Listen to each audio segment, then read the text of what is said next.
Hello and welcome to the Curiosity and Consciousness podcast with me, Karen Maloney. I am your host, and the intention of this podcast is to help us open our minds, get curious about ourselves, and to raise our vibration and consciousness levels. Through these conversations, we hope that you will go on an inward journey to discover the truth of who you are and to become aware of your own energy and vibration. We have the power to consciously create our lives, but we need to wake up to this fact before we can begin the process and learn the key of self-responsibility. Check out the podcast on iTunes, Spotify, Stitcher, Acast, Castbox, or whatever platform you listen on, and please like, subscribe, and share the podcast. Leave a review, leave a rating, as this will help it to reach more people. Check out my website as well, www.soulpowerlight.com. Hello everybody and welcome. Thanks for joining me for another episode. It is me, Karen Maloney, and I have another wonderful guest for you today. But before we jump into today's conversation, I just want to let you know about my new Facebook group that I have started. It's called Being You, B-E-I-N-G, Being You, and it's a private group, and here going forward is where I'll be sharing most of my information and posts on Facebook. I plan to do a couple of posts a week, maybe a couple of lives, Q&As, but I just want to build a more community feel as opposed to my main Facebook page. So you can find it through my main Facebook page, which is Soul Power Light. It is pinned at the top of the page and it's called Being You, and I look forward to connecting with you there. Also as well, for anyone who is looking for one-to-one coaching, please also feel free to reach out, pop me a message, Karen@soulpowerlight.com, and we can jump on a free call and have a chat and see how I may be able to support you in coming back to you. So then, back to today's episode, and I have a fellow Irish woman joining me today, although she is based in New Zealand. Her name is Ashleen Jackson, and Ashleen is a female empowerment coach who shares heart and womb-based offerings for women, mamas and girls. She loves to hold sacred space for women to connect, feel and heal. She is passionate about holistic womb health and reclaiming menstrual cycles as a source of female empowerment. Coming from a background in primary teaching and seeing the gaps in education around emotional well-being and fostering awareness and reverence for our cycles, Ashleen forged her own path in holistic well-being for women and girls. Her signature course, In Her Flow, gathers women from around the world and guides them to honour, adore and celebrate their cycles and wombs. She also teaches holistic menstrual education and empowerment to teens at schools. She holds women's circles, cacao ceremonies, one-to-one sessions and workshops in Gisborne, New Zealand, and also online. I loved this conversation with Ashleen, who shared so much deep wisdom about the power of our womb again and the importance of connecting to our womb and that source of power and creation and death and rebirth within us. She talks about how it's not just a physical process but also a mental, emotional and spiritual process, and she even said how looking at our blood each month as well can almost be like an oracle card reading of what's going on within us internally.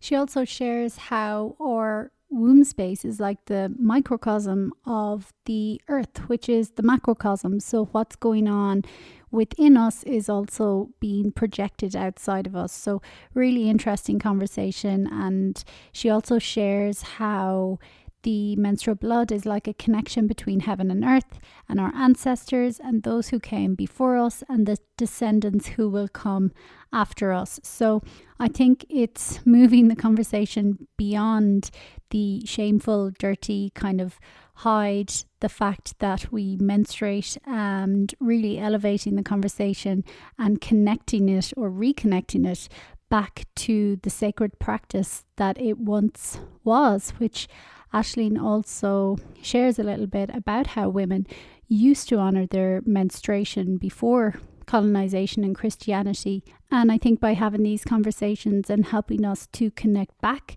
to that cycle again really just supports us on so many levels and others. And the fact that Ashleen as well is going into schools as well and helping young teens and educating them on this cycle is just so empowering as well. So a really beautiful conversation. I think there's lots of wisdom and nuggets that you will take from it. And again, it's just getting rid of the stigma or that underlying shame or kind of dirtiness often associated with periods and blood and menstruation, and bringing it back to the light again and connecting it back to its true power and the potential that it holds and the supportive tool that it really is for us. So I hope you enjoy it. Take from it what you will. And to check out more on Ashleen's work, you can go to her website, www.innervibrance.net. You can also find her on Instagram at the same name. But as always, everything will be linked on the show notes on my website as well, soulpowerlight.com, and click the podcast section. Welcome everybody, and thanks for tuning in to another episode. It is me, Karen Maloney, and I'm joined by the lovely Ashleen Jackson today. So first of all, you're very welcome, Ashleen.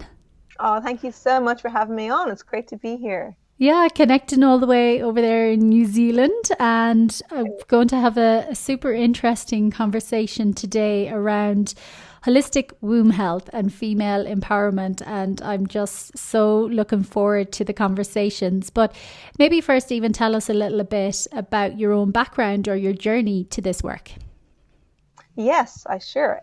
So I actually began as a primary school teacher. That was my background for about 10 years. And then when I became a mother, I stepped back from full-time teaching for different reasons. Wanted to dedicate more time to being a mama to my little boy, but also I began to become a bit disenchanted with the way the school system was and how there was always so much focus on academics and, you know, technology, sports, science, but not enough on an assessment, but not enough on holistic health and supporting mental, emotional well-being of young people. So I decided to dedicate myself to, supporting young women, especially holistically. So I became a yoga teacher the following year and started teaching yoga. But as I taught yoga more and more, they became less like yoga classes and more like women's circles. Oh, wow. So I would teach yoga or hold circles then with women, teen girls, pregnant mamas and women. And as you can imagine, working with teenage girls and pregnant women, hormones became a very apparent, obvious theme through my circle. So that set me on a whole new journey of looking into hormones and the menstrual cycle and just the power of our womb and how it's such a big influence on our lives day to day, and especially around transitional times in our lives as well. So that set me on a path of, opening up to this holistic menstrual health and supporting women that way. Wow. Fascinating, and that's brilliant. And I love how you were just guided and led to all that. And like you mentioned, with teenage girls and pregnant women and hormones, I can imagine that just opened up a really fascinating journey, probably for yourself as well as working with everyone else.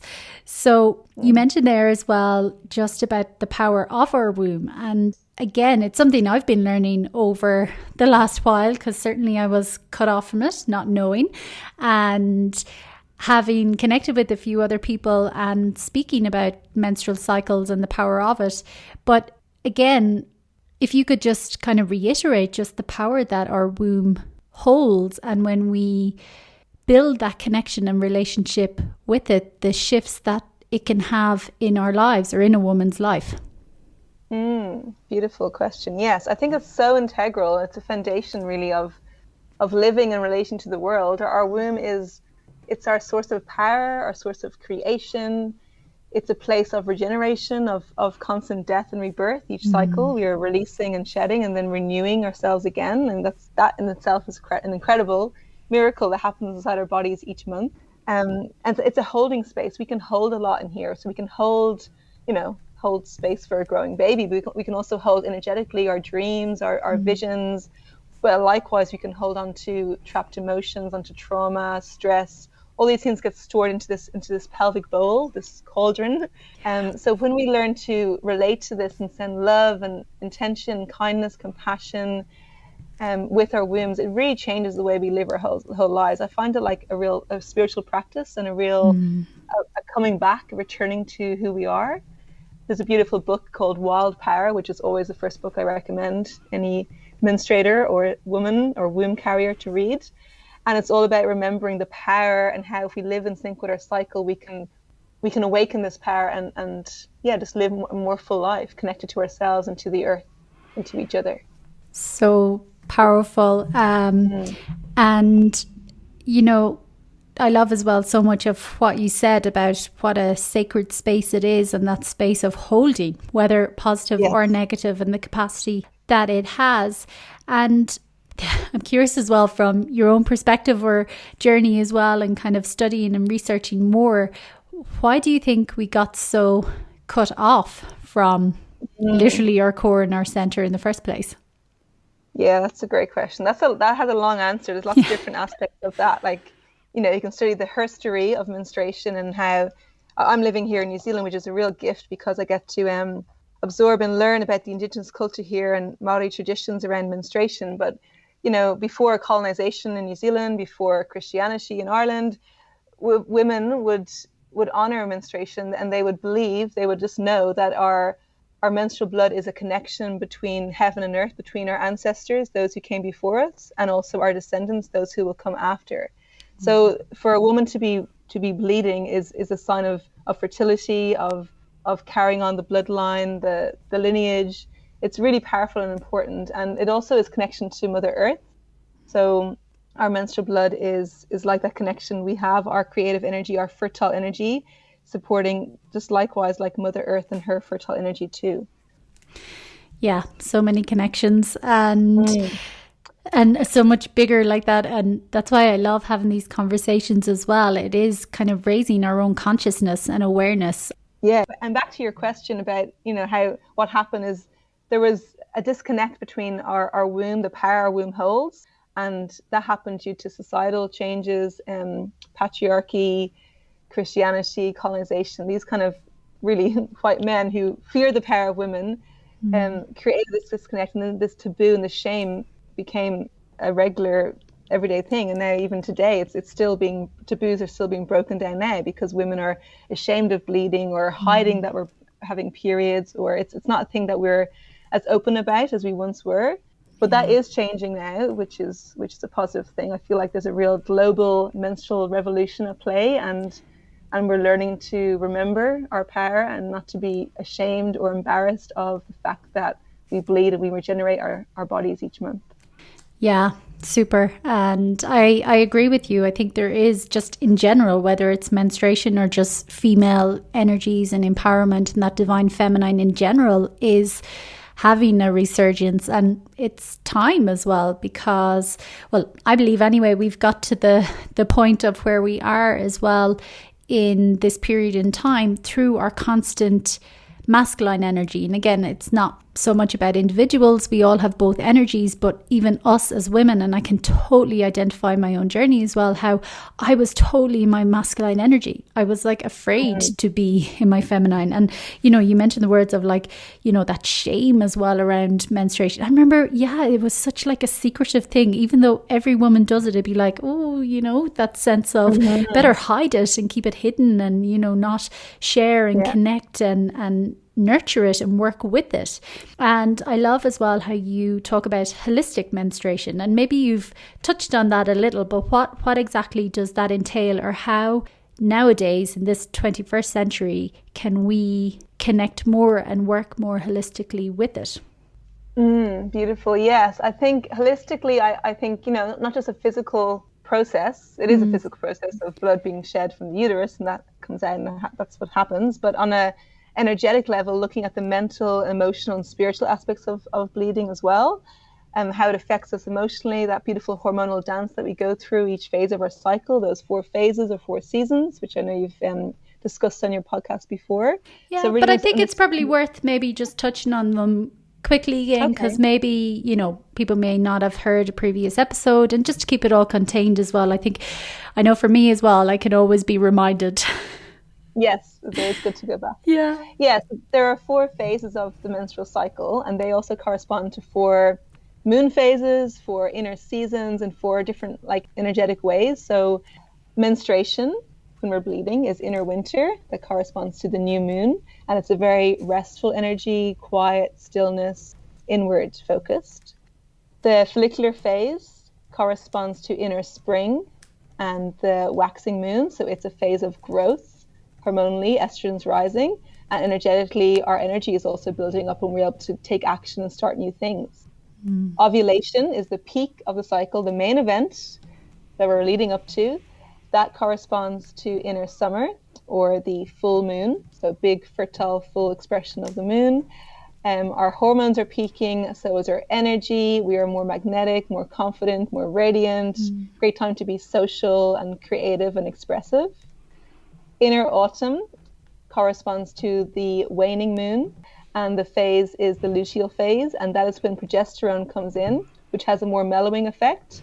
So we go from this outward focus, retreating back in again, which can often be difficult. Like you said before, we live in this linear world, in this society, quite masculine, and this phase calls for us to retreat back inwards, to release and let go of things that don't serve us, and that can often be the trickiest phase. That's where PMS comes in as well. So they're the 4 phases, but when we learn about them and understand and really embody them and reflect and be deeply aware as we go through each cycle day, how we are a different woman each week of our cycle, each day of our cycle, it just changes the whole way we relate to ourselves. It invites a whole lot more self-compassion and kindness, and yeah, it's really life-changing, honestly. I think every womb carrier, it's worth investing in and giving this way of life a try. Yeah, like that, I can totally agree, because like I say, as someone who really grew up in that kind of masculine energy, really cut off from, you know, my body and what was happening, and, you know, just living in the head and the logical and the rational and the planning and the thinking and the doing, without leaning so much into the rest and the feminine and the relaxation and the vulnerability.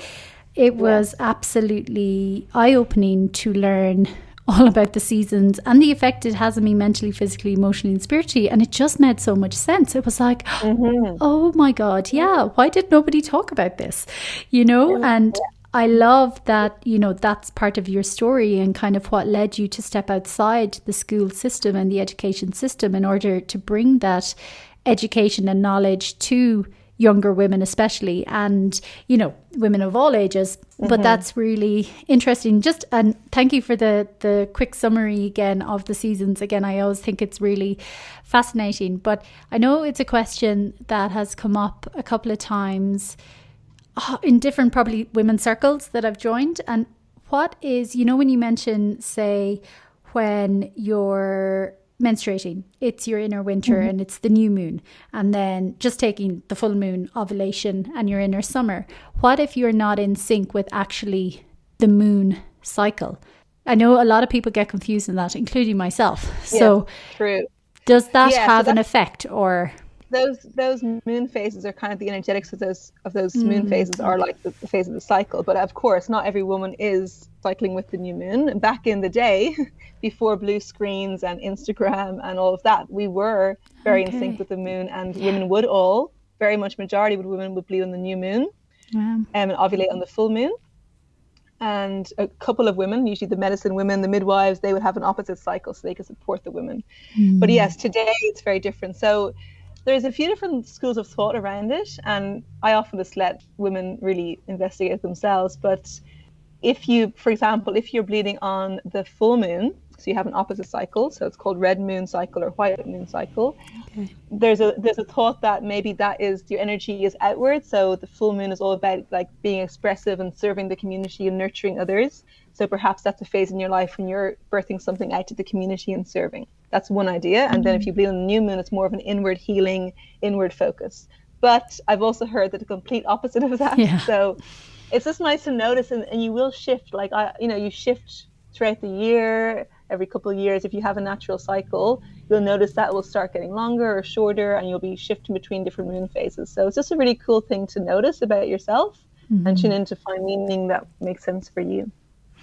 Yeah, great. That's really interesting. I didn't realize that actually we or women used to be really in sync, and it was kind of that way. And again, you know, I believe there's always an element of evolution and progression. And, you know, I do have faith or trust in things being the way they are for a reason as well. But I always love the awareness part as well. And like you say, once with the information, we're kind of armed to see how it works for each of us as well.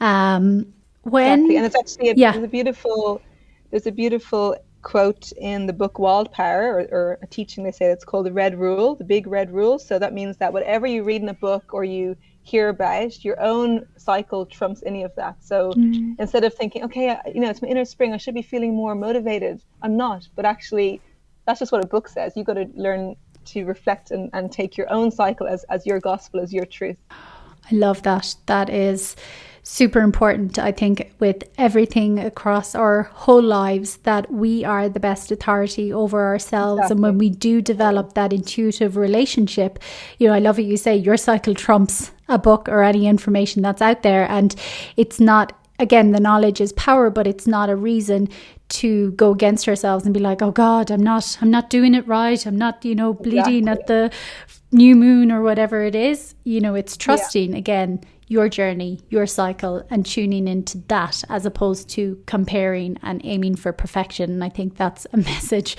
we all need to remember in general, across the spectrum, across every aspect of our lives, full stop. Yeah.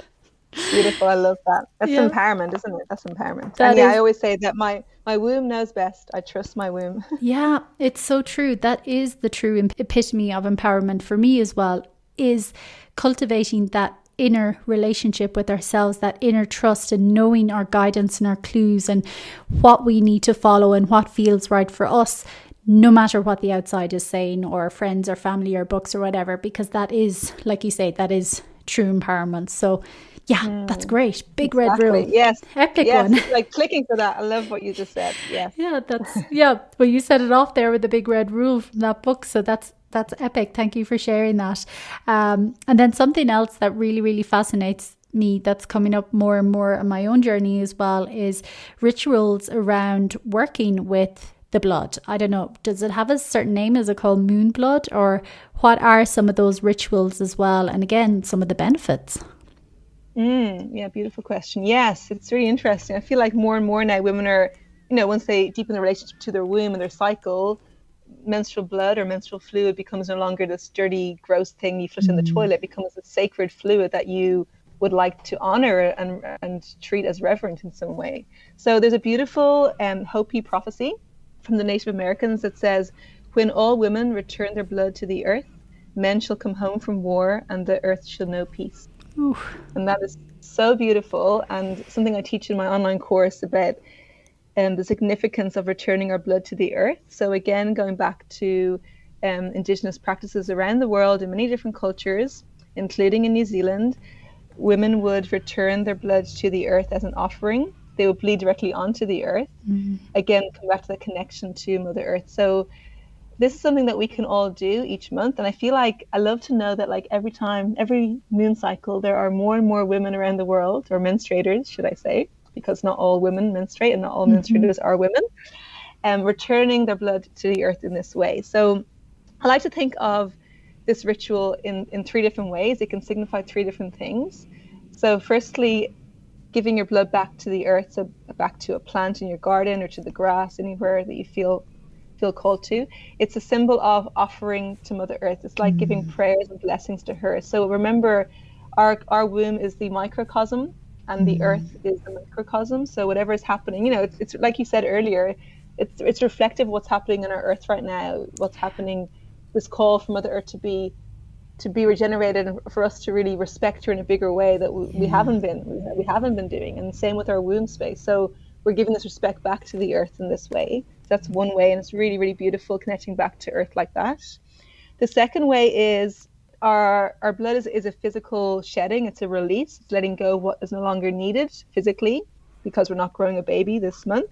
But also it's the energetic shedding. It's an energetic release of what no longer serves us. So perhaps contemplating what you're releasing in your life, what you want to let go of, and making that the menstrual blood pouring onto the earth a representation of what you're releasing. And then finally, one of my favorites is manifesting, because actually, as well as being a release, your menstrual blood is not actually just blood. It's about 13% blood, and the rest of it is made up of pure life force energy in the form of stem cells, immunity cells, proteins, hormones. It is toxin free, very, very clean, nutrient dense, high in nitrogen. It's a really strong, potent, fertile fluid. So it actually is fertilizer. If you give it to your plants, they will grow well. That's a fact. There's been studies done on it. Yeah. But you can think about, what are you fertilizing then in your life? Like, what dreams and visions are you fertilizing for the following cycle, for this new cycle that you're moving into? And I love to do that as well. I plant my dreams literally with my menstrual fluid each month. So there are three beautiful ways you can bring intention to this ritual. Oh, wow. I love that. And again, it comes back to something you mentioned earlier. You know, it is that whole death and rebirth cycle. And, you know, building that connection again, it's a real privilege actually to be able renew, you know, physically, mentally, emotionally, and spiritually each month. You know, that's an incredible power. Yeah, it literally is a miracle as well. And, you know, one thing I've learned from years of my traveling as well, of especially with ancient cultures and indigenous cultures and that as well, so many of them, before they take a drink of anything or eat any food or anything like that, and in so many cultures throughout Central and South America, and like that, other indigenous and ancient cultures around the world, not so much in Western, but before they eat or drink anything, they give a bit to Mother Earth. That's who gets fed first. And it's that honoring and reverence and respect and that conscious connection that she is the mother of all of us and nature provides us everything. So it's really beautiful. And I know as my journey in general and evolution and consciousness has evolved, it's just so gratifying to be able to offer something, and something as potent as our menstrual blood. And this is something I've only started kind of really recently working with and doing. And for people as well, is it something that needs to be done throughout the cycle with all the blood, or is it enough, you know, an intention, or how does the process work as well? Yeah, so it's a beautiful chat about the metaphor, what it symbolizes, but then logistically the practicalities of it all, it takes a bit of getting used to it. Yeah, so obviously it involves you collecting your menstrual blood. So, you know, things like tampons probably wouldn't be as useful for this. So if you use a menstrual cup or a menstrual underwear, it's a lot easier then. A menstrual cup particularly, it just collects the blood. Underwear you can rinse out in water in like a little bowl or bucket, and then use that water with the menstrual blood in it. It's recommended, if anyone here is like gardening or knows about gardening, it's not to put the blood directly onto the soil because it won't absorb and sink down. So you need to mix it with water. So they often say like 1 part blood to 10 parts water or 5 parts water. So to dilute it. And there's different thoughts around it. Some womb carriers I know collect it in a jar and just seal the jar and wait till the next day or the next morning when they're able to go out into the garden and do that practically with people around or whatever they feel comfortable with. Other people note that the oxygen in the blood will start to drop away after the first hour or two, so it won't be fresh and it will start to stagnate and become stale. And if you want it to be that real fertile, supportive fluid for Mother Earth, it's good to do it straight away as soon as you can afterwards. So, but it really depends on what you're comfortable with, who you're living with, you're free, all those different things will affect how you do it. But really just the intention and the starting where you're at. You might not be able to do all of your blood every time, it just be one day or one time that you change your menstrual product. But yeah, just giving it a go, I think, is a beautiful way to start. It's like everything, you know, just take the step, the conscious action, and allow it to unfold naturally for you how best works for each individual. Exactly. And then does it matter, or I know I read something ages ago before about the colour. Is there anything of significance in the colour of the blood or the menstruation? Well, your menstrual blood is actually, it's an indicator of your overall health. So each time you bleed, it's like almost an oracle reading of your health or a report card of the previous month or 3 months. Wow, And what another you've been superpower. eating. Yeah, the stress you've been under, the sugar you've been eating, the lack of sleep you've had, it's all going to show up. And that's when we get into things like issues around, menstrual issues and pain and blood clots or heavy flow or, yeah, the color. You want it to be a really bright cranberry red, bright red color. Darker, duller kind of brown blood would be stale blood, so the stagnation in the womb space. And yeah, so that it does show, it tells you a lot about your overall health, looking at the color of it and the consistency. Wow. So interesting. And you mentioned stagnation in the womb, and you said that's kind of brown color. How, if that's showing up for people, how do you get stagnation out of the womb, or what's the process there? And I know it's not a simple, probably one quick answer, but yeah, it's not, just... Yeah, well, there'll probably be different medical reasons for it. Obviously, I'm not medically trained as a doctor or anything, but there could be things you can do, bringing back like heat to the womb space, bringing back some energy and vitality there, increasing the blood flow. Things like practices like yoni steaming, which is using the power of steam and herbs to cleanse and tone the uterus, can also help. Wow. So fascinating. Again, I'm just learning so much more again through this conversation and the fascinating journey of connecting and learning more about our source of power, as you mentioned earlier as well. And it's really fascinating and phenomenal and mind-blowing. And again, building that conscious connection is just, yeah, epic. Yeah. And I love as well that you're working with younger women. And what have been some of the benefits that you've seen happen for them, connecting with this at such a young age? Yes, I just love going into schools. It's often been like Catholic schools, which even feels more radical and amazing. Yeah. and sharing this wisdom with them. And yeah, it's often like, as a teacher for over 10 years, it's the quietest classrooms I ever had. I'm telling them about this stuff, but they love connecting it to the moon, like understanding that the moon phase, the lunar cycle is a mirror of our inner cycle as well. So they love that. They love learning about the seasons. I think understanding the hormonal differences and how the hormonal changes affect our mood and our energy and our way of thinking about ourselves, that's a huge eye-opener for them all. And I often hear them say things like, oh, like that's why, I feel moody, or I feel stressed, or I get acne. Now you understand why. And it invites a lot more self-compassion and, yeah, forgiveness. We get so hard on ourselves, even as women, grown up women in our 30s, 40s. But as teen girls, they can be so hard on themselves and have that inner critic, that critical voice. But if they know that voice becomes louder because they're in their luteal phase, and there are things they can do to support themselves, like having some alone time in nature, having a bath, getting more sleep, it gives them more power over their emotions in a way, and over regulating their own energy and their own emotions. I mean, that's everything as well, and that's an aspect of my work as well that I adore. And it is that emotional well-being side of things, because again, I see from my own, journey and schooling and education and, even just conversations, it wasn't so much what you did. We weren't taught how to deal with emotions or process emotions, or all I was really taught was like good and bad.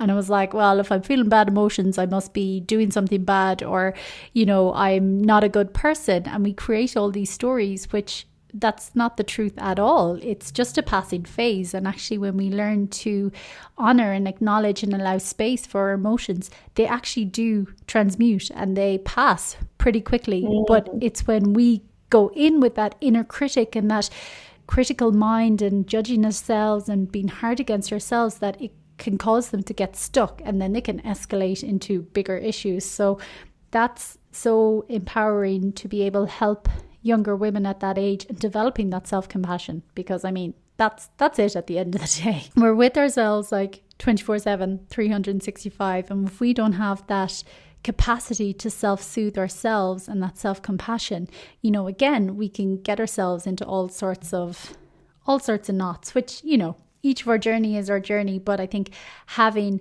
these conversations and having this information more widely available and breaking down that kind of sense of dirtiness and shame and like, oh, just icky and keep it hidden is really beneficial. Totally. And I always think back to myself, my own teen self. I was quite a little anxious teen, and I would ride those emotions and beat myself up inside. And if I had known then what I know now, imagine knowing about this when you're 14 instead of when you're, 24, 34. Yeah. Me find it out in my 30s and it's like, what? Yeah. Why did nobody tell me this? Exactly. Yeah, it's super empowering. But again, times are changing, and I think it is the time that we need all this information again and reintegrate it back into our society, especially in Western society, because like that, we are the ones who've got more disconnected. When you go to the indigenous or some of the Eastern cultures, they still very much have these rituals, which I often connect with more our emotional and spiritual body, whereas there's an overemphasis in the Western world and just the physical material world and kind of that mental and going and striving and bigger and more. And well, we see what happens when we forget about the rest of us, because, to be whole and holistic beings, we are each of those aspects, mental, physical, emotional, and spiritual. And when we neglect any of them, well, again, we see what happens. So it's really, really empowering. And I know you do cacao as well, and that's very much heart opening. What's one of your favorite aspects of your work? That's a beautiful question. Oh, I love it all. I just love connecting women together and gathering in circle with women. Allowing space and time for each woman to be heard, to listen to each other, and just like witnessing. If you've been to a woman's circle, this, witnessing that the power and strength in women sharing their vulnerabilities and sharing their truth. Yeah, there's a huge amount of empowerment that comes from it. And it makes me feel really hopeful about the world, and that there are, women in the world and young girls growing up and becoming empowered. So yeah, all of it. Brilliant. Yeah. Love that as well. And circles, and I think more and more are happening again. It's that time, as you say, to reconnect with ourselves and that vulnerability.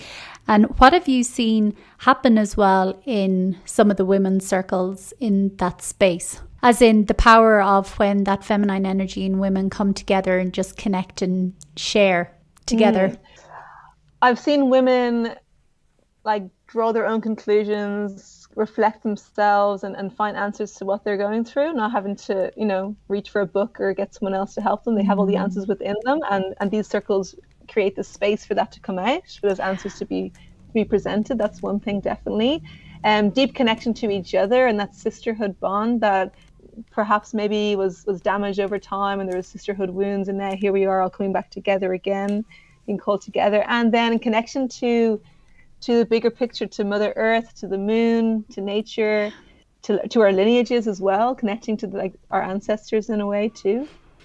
Yeah, love that. And something you mentioned there as well, the deep sisterhood bonds, and that is beautiful. And I think it is time, because often again we were kind of pitched against each other with society and how it was, and the patriarchal. And again, I'm not throwing shade at anyone. It was how it was. I'm very much like things were the way they were. But again, we're in a new cycle. We're in a new transition. We are all elevating. And I do believe the work does come down to us, everyone, but especially women as well, and reconnecting to that truth and honesty and vulnerability within themselves, and really stepping into their own power. And it all comes back to, that female empowerment, which doesn't mean power over another, but it's that deep, like you mentioned, that deep connection, that unity, that oneness with ourselves, with each other, male and female, with the environment, with Mother Earth. So that's really beautiful. And just before we wrap up, I'd love to know what's one of your favorite practices or rituals that you do in your life, whether it's to do with menstruation per se or something else that you find just really, really supports you and helps keep you in that kind of connected and conscious space. I love to move my body. I love dancing. I love embodied flow, and that's something I've been doing for many years with the hula hoop or with belly dancing. But I just love to dance, preferably in nature, like on the sand, barefoot. Amazing. And just move and be in my body, let the emotions flow out, express myself. That's my medicine. Oh, yes. Love it. Love it as well. Dancing is so powerful, and that embodied flow. How beautiful, and what a powerful message to leave with as well. And please share with everyone where they can find out more information on your work or where they can connect with you. And as always, I'll link everything as well on the show notes on my website. Great. Thank you so much, Karen. Yeah, my email is innervibrance.net. And my Instagram, where I hang out most, is inner.vibrance. You can find me there. I love to connect with new people and have chats and DMs, so feel free to reach out. I teach an online course on holistic menstruation twice a year, so you can find information on that as well. But yeah, thank you so much for having me on the podcast, and thank you, listeners, as well. Brilliant. Thank you so much. It's been an absolute pleasure, and thank you for sharing and doing what you do and for enlightening us all a little more today. Thank you so much, Ashleen. Thank you. Thank you for tuning in to this week's episode. Be sure to subscribe to the podcast so you get notified every time a new show is released. Get more information on this week's guest as well on my website, www.soulpowerlight.com.